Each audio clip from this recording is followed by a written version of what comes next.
Simon was a curious boy. He was fond of reading adventure stories. He lived with his grandfather. One night, he stealthily entered the storeroom where his grandfather kept his priceless antiques. Simon knew his grandfather did not like anyone to touch his rare collections.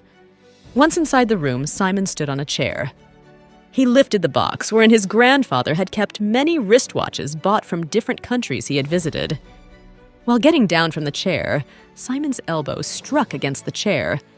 The box slipped out of his hands and fell onto the floor. All the watch lay scattered all around. To his utter shock, he found the glass of his grandfather's favorite watch broken. Simon got frightened lest his grandfather should come to know about the broken glass. He started picking up the pieces of glass. Simon thought, "How will I tell my grandfather that his favorite watch had got broken? He will be angry with me. If I do not tell him, he will not come to know about it." Simon got nervous. His heart started beating faster. He put the broken watch back into the box and placed the box back on the shelf. Afterwards, he went to sleep. He tossed and turned in bed.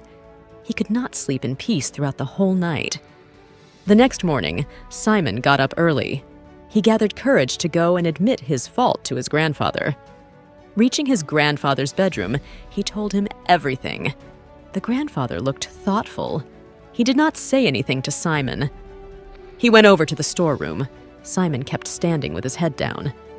Having returned from the store, the grandfather said to Simon, "I felt very angry when you had broken my precious watch. Your grandmother gifted it to me on our first wedding anniversary, but you need not worry. Only the glass is broken. I shall have it replaced."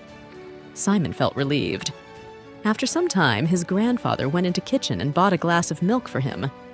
While giving the milk to Simon, his grandfather said, "It was brave enough of you to tell me about the broken watch. You knew that I would scold you, did not you?"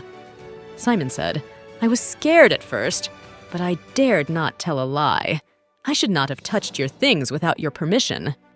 Simon's grandfather further remarked, "When I was at your age, I also broke my mother's precious flower case.